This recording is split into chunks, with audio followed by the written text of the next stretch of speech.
भाई एक कोई तो पीछे का पार्ट ना लूज हो गया, ये देखो निकल सा रहा है ये ट्रेस ही ना। तो एक बार कोई मैकेनिक की शॉप पे जाके दिखाना पड़ेगा, कस वस दे वो इसको। और इसकी थोड़ी स्टेपनी भी लूज हो रही है, वो भी कस देंगे। रात को हमने यहाँ स्टे किया था भाई, ग्रैंड व्यू होम स्टे, बिल्कुल हाईवे पे ही है ये। इस तरह का था, नीचे चाइनीज रेस्टोरेंट है, ऊपर नॉर्मल अपना रूम वूम थे। रास्ते तो भाई इतने ज्यादा खराब है, इतने ज्यादा खराब है, देखना एक एक पार्ट मतलब जो लूज था ना, या जिनके कब्जे टूटे हुए थे भाई, वो निकल ही जा रहा है। रोज रोज कसने की कोशिश करते हैं, फिर निकल जा रहा है। तो ये चेंज ही होंगे अंदर के लोग। खैर अब 8-10 दिन का और मामला रह गया, उसके बाद तो गुड़गांव जाएगी गाड़ी, तभी होएगी सही, क्योंकि यहाँ पे कहीं ठीक करवाते रहेंगे। बाकी यार एक और नया दिन, एक और नई जर्नी। मैं हूँ अभी मेघालय के एक छोटे से टाउन जोवाई के लगभग 3-3.5 किलोमीटर पहले ही हाईवे पे। एंड आप देख रहे हो भाई north east India road trip का एक और नया एपिसोड, जिसमें मैं अपनी स्कॉर्पियन को लेकर निकला हुआ हूँ। नॉर्थ ईस्ट इंडिया में 8 स्टेट बाय रोड कवर करने, 45 to 50 डेज की ट्रिप है। 7 स्टेट हो चुकी है, 8वीं स्टेट मेघालय में हम एंटर कर चुके हैं, जो अगले 8 से 9 दिन और एक्सप्लोर करने वाले हैं। एंड भाई आज हम अपनी गाड़ी को लेके जाने वाले हैं बांग्लादेश। जी हाँ भाई, यहाँ से बांग्लादेश बॉर्डर जो है वो बहुत पास है। उस जगह का नाम है डावकी, DAWKI। एंड वो भाई एक बहुत ही यूनिक बॉर्डर है, मतलब वहां पे ना आप जाके दिखाऊंगा, अभी तो मैं क्या ही बोलूं। बट टेक्निकली मैं इंडिया से बांग्लादेश एंटर कर सकता हूँ वहां पे, तो अपनी एक और कंट्री लिस्ट में ऐड हो जाएगी आज। तो चलो भाई निकलते हैं लेके फटाफट। आज का रास्ता ज्यादा लंबा नहीं है, अपने पास इनफ टाइम है। तो अभी जो आगे जोवाई आएगा ना, वहाँ कहीं पे ब्रेकफास्ट कर लेंगे, क्योंकि इनके पास था नहीं कुछ ढंग का, तो सारा चाइनीज ही था। तो कहीं पे परांठे या सैंडविच वगैरह मिलेंगे, वो खा लेंगे। फिलहाल हमें जाना है डावकी, DAWKI। 1 घंटा 46 मिनट का रास्ता है, 59 किलोमीटर दिखा रहा है। एंड आप टाइम जोन देखोगे ना, GMT+6 ले रहा है, यानी बांग्लादेश का टाइम जोन ये। तो क्योंकि हम इतना पास जाने वाले हैं बांग्लादेश के, दिखाता हूँ आपको। पास क्या मतलब, आप समझ लो ऑलमोस्ट बांग्लादेश एंटर ही कर जाएंगे। तो ये जो आप रेड वाली लाइन देख रहे हो ना, ये बांग्लादेश और इंडिया का बॉर्डर है। और यहाँ पे है डावकी, और यहाँ कहीं पे डावकी बीच है, जहाँ पर भाई लिटरली बॉर्डर आएगा। तो चलो चलते हैं भाई, कोशिश करेंगे कि गाड़ी की थोड़ी सी ना क्लीनिंग भी करवा ले, अंदर से भी और बाहर से भी। क्योंकि डावकी के बाद के जो रास्ते हैं ना, मतलब आज भी रास्ते तो खैर इतने कुछ गंदे हैं नहीं, हाईवे हाईवे ही है, कहीं कहीं पे टूटी सड़क आती है। बट वो मेजर जो लैंडस्लाइड हम देख रहे थे इतने दिनों से, या वो कीचड़ कीचड़ देख रहे थे, वो सब नहीं देखने को मिलेगा अब। और स्पेशली डावकी के बाद तो बिल्कुल नहीं देखने को मिलेगा जब हम चीरापूंजी साइड जाएंगे। तो इसलिए मैं सोच रहा हूँ आज थोड़ा क्लीनिंग व्लीनिंग करवा लेते अच्छे से, मैकेनिक ढूंढ के, जो 1-2 पार्ट वाट लूज है वो थोड़े टाइट करवा लेते हैं। जिसके लिए भाई जोवाई जाना ही पड़ेगा, थोड़ा सा सिटी अंदर है हाईवे से, तो ठीक है एक बार चले जाते, कोई दिक्कत नहीं है। ब्रेकफास्ट भी हो जाएगा, सारे काम हो जाएंगे वहीं। यहाँ हाईवे पे भी भाई अच्छी खासी चहल पहल है, कोई ना कोई गैराज तो पक्का होगा ही इस रोड पे, क्योंकि यहाँ पे भाई ट्रक व्रक कितने चलते हैं ना, सीमेंट वगैरह की फैक्ट्री है आसपास। तो ऑब्वियसली ट्रक चल रहे हैं तो ट्रक खराब भी होते होंगे, तो इसलिए मिल जाना चाहिए। कल ही पता चल जाता तो कल ही करवा लेते, रास्ते में आए थे काफ़ी गैराज। और टेंशन की बात नहीं है, मिल ही जाएगा कोई ना कोई। ये मिल गया भाई, JL ऑटो। अभी पता नहीं टायर का ही काम करते हैं खाली या सारा करते हैं, नहीं देखो लिखा है tyre repairing, nitrogen, wheel alignment, इनके पास नहीं होगा। कार वॉश तो है हालांकि यहाँ पे ना, कार वॉश वाला भाई ऐसा मिल जाए ना कोई, जहाँ पे आसपास खाने का भी हो, कम से कम वॉशिंग के साथ साथ खा लेंगे तो टाइम बच जाएगा, वरना डबल टाइम वेस्ट करना पड़ेगा, खाना भी पड़ेगा और फिर साथ में वॉशिंग भी होएगी। खैर टेंशन की बात नहीं है, कल भी हमारा दिन डावकी में ही है, तो अगर हम आज लेट भी पहुंचते हैं तो ऐसा सच मतलब आज ही घूमने की कोई ज़रूरत नहीं है, हमें आराम से कल ही घूमेंगे। कल पूरा दिन होगा अपने पास और कल ही आगे निकल जाएंगे शाम को घूम फिर के। तो इसलिए आज अपने पास इनफ टाइम है ये सब छोटे मोटे काम करवाने का, आराम से करके ही जाएंगे। लो भाई मिल गया है ये एल पावा ऑटोमोबाइल। इनके पास सारे स्पेयर पार्ट्स भी दिख रहे हैं मुझे महिंद्रा के ना सामने, तो कुछ पेच वेच अगर होगा ऐसा तो कर ही दे, क्या पता। इन्होंने तो मना कर दिया, इनके पास खाली स्पेयर पार्ट्स मिलते हैं। वो सामने है गैराज टाइप का ना, पर यहाँ तो भाई बहुत सारी गाड़ियाँ लगी हुई है, पता नहीं नंबर आएगा कि नहीं आएगा। आज में पूछ लेते हैं भाई, पूछने में क्या ही जा रहा है। तो कह तो रहे भाई हो जाएगा, स्क्रू लाने के लिए बोल रहे हैं, स्क्रू वहाँ मिल ही जाएगा, वो जो सामने शॉप पे अभी हम गए थे। बता दो कौन सा स्क्रू लाना है, फिर ला देते हैं। इसमें भी स्क्रू ही लगेगा, बस तो सर्विस की भी जरूरत है गाड़ी को, बट यहाँ पे क्या ही करवाना भाई, ऑफिशियल महिंद्रा का सर्विस सेंटर होता तो करवा भी लेता। अब सीधा गुड़गांव जाके ही होएगी। हालत देखना भाई साहब, गंदी सड़कें है, बहुत गंदी सड़कें।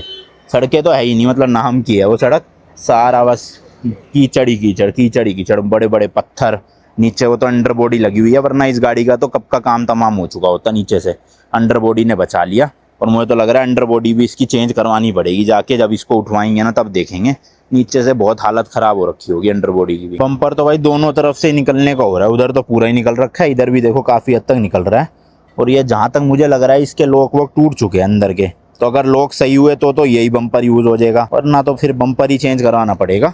और इसकी पीपीएफ भी होनी है कुछ कुछ पार्ट्स की वापस से, तो मैं सोच रहा हूँ पहले जाते ही ना सर्विस सेंटर ले जाऊंगा, सर्विस हो जाएगी, बम्पर चेंज हो जाएगा, अंडर बॉडी चेक हो जाएगी। जब सारा कुछ रिप्लेस हो जाएगा ना पार्ट वार्ट, तब मैं इसकी पीपीएफ के लिए दूंगा, ताकि फिर से मतलब पार्ट ना चेंज करवाना पड़े उसके बाद।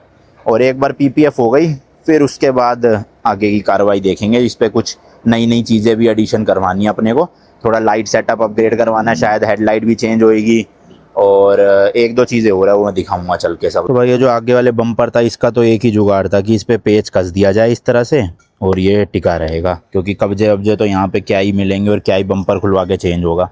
पीछे वाला वो उल्टा करे, तो चलो इसका तो जुगाड़ इतना ही है, पेच जब तक टिका है तब तक टिका रहेगा, होपफुली 7-8 दिन टिक जाए। बट मेन है वो पीछे वाला, वो बिल्कुल ही निकल के गिरने की उसमें है, तो वो सही करना है। तो ये रैंप बना हुआ है भाई, इसके ऊपर चढ़ा दिया, अब यहाँ से टाइट होएगी। ये डीएफ का टैंक है क्या? डीएफ का टैंक है क्या ये? हाँ उसका प्रोटेक्टर है भाई ये, शायद से, मुझे कंफर्म नहीं है। इसके नीचे मेरे ख्याल तो ये डीएफ का ही है टैंक, क्योंकि डीएफ जस्ट यहीं पे ही आता होगा।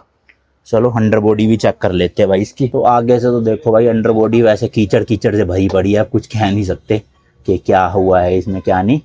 और ये अंदर वाले पार्ट्स में तो पत्थर नहीं लगे होंगे पक्का, बट हाँ यहाँ पे तो बहुत बार टकराए होंगे, ये जो पूरा पैनल है ना, तो होपफुली कुछ हुआ ना हो। एक बार सर्विस सेंटर में ले जाके ही चेक होएगा अच्छे से, जो एक्सपर्ट्स हैं वहाँ पे वो ही देख लेंगे। अभी तो फिलहाल गाड़ी में कोई दिक्कत नहीं दिख रही है हमें आज सच, तो होपफुली सब सही होगा।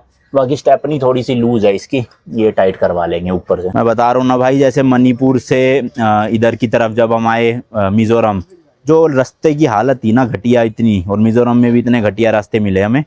अगर कोई और गाड़ी होती तो नीचे से अंदर पंजर हिल चुके होते पूरे, बट इसने फिर भी काफ़ी हद तक साथ दे दिया। एंड होपफुली भाई गुवाहाटी तक पहुँच जाए हम सही सही इससे, फिर गुवाहाटी से तो ये ट्रक में ही जाने वाली है गुड़गांव। तो इसमें स्क्रू और डलता है, वो स्क्रू इनके पास मिल गया है, वो ही कस देंगे अभी।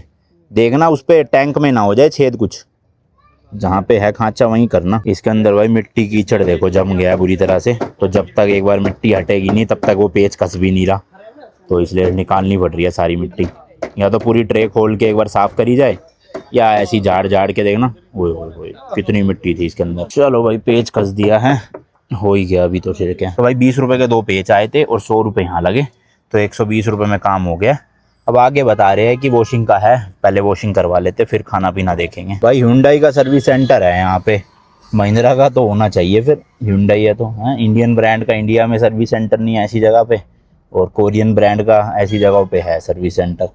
देखते हैं क्या पता महिंद्रा मिले अगर। तो भाई यहाँ पे मिल तो गया था कार वॉशिंग का एक, बट कह रहे हैं 3 गाड़ियों की होगी पहले वॉशिंग, उसके बाद हमारा नंबर आएगा।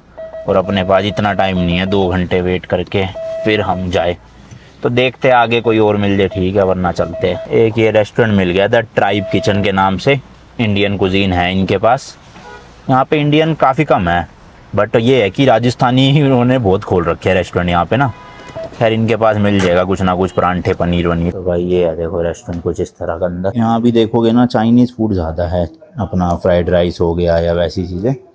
और इंडियन में देखो वाई भी मिल रहा है, नेपाल का जो है नहीं है भाई, सब नॉन वेज ही है यहाँ। तो इन्होंने भाई बाहर तो लिख रखा था लेकिन अंदर जाके मिला नहीं कुछ भी अपने को ना, नॉर्थ इंडियन टाइप का।